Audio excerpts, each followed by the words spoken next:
Gagawa naman ako ngayon ng keto-friendly blueberry muffin. So, ang gagamitin ko is puro, lahat ng ingredients na gagamitin ko is keto-friendly. I will show you how I'm gonna do it. Gagamitin ko dito is almond flour since yun nga, sabi ko sa inyo, keto-friendly yung gagamitin ko ditong ingredients kasi nagsisimula na kami mag-keto. Sana tuloy-tuloy. Yun, so 240 grams na almond flour.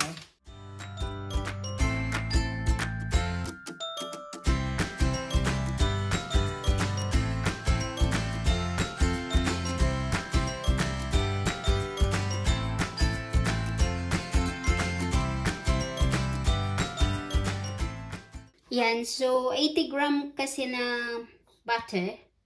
So gagawin natin siya dito bago ko siya i-melt. 35, 64, yan, 80.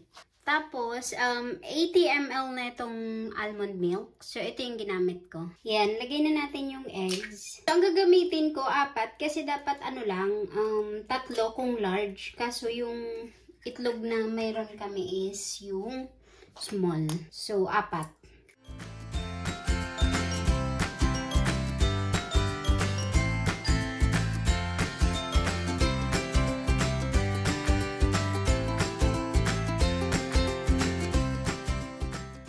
Butter.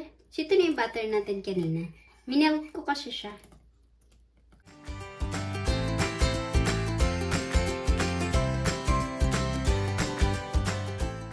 Blueberry.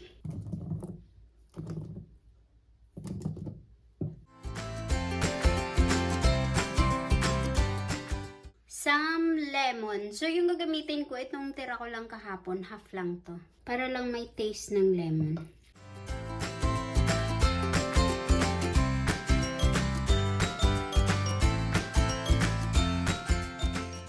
Ayun, so nakalimutan kong lagyan ng vanilla extract. So, lagyan natin. So, 1 teaspoon lang.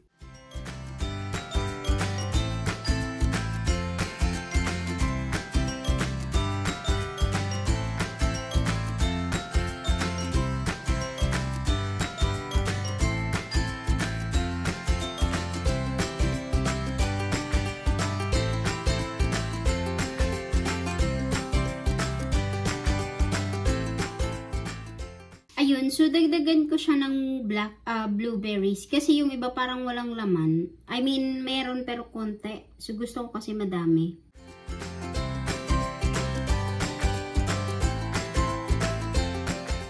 So yeah, ayan, tapos na ako mag-bake ng blueberry muffin. Yung keto-friendly ingredients ginamit ko. So ngayon naman, magluluto naman ako ng chicken with broccoli. Ito din is keto-friendly pa din yung ingredients na gagawin ko. So, slice natin siya ng cubes.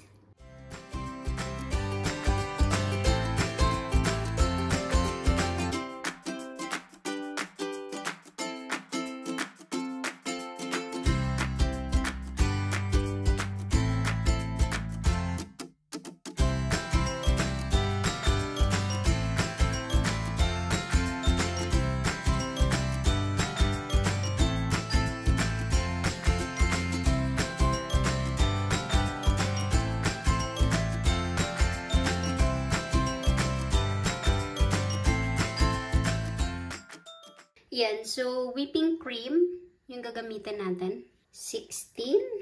Ayan, so meron naman tayong sour cream. 8 ounce naman ito.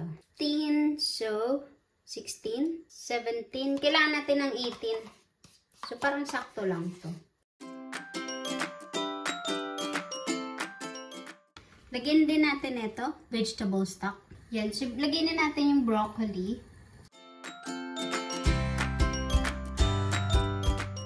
Ayan, so lagyan natin siya ng parmesan cheese para mas masarap. Yun, so lalagay natin to.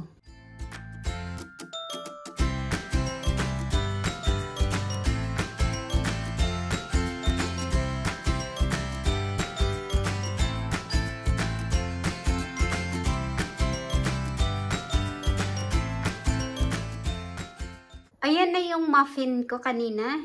So, yung almond blueberry muffin. So, try natin kung anong ano niya. Ang ginawa ko kasi itong dalawa, nilagyan ko to ng dark chocolate. The rest wala. So, try natin. Tingnan natin to. Oh, hala, para ang sarap niya. Makita niyo yung ano. Kaya yung kulay niya naging ganyan. Kasi nga, fresh yung blueberry na nilagay natin. Try natin. Ayan siya.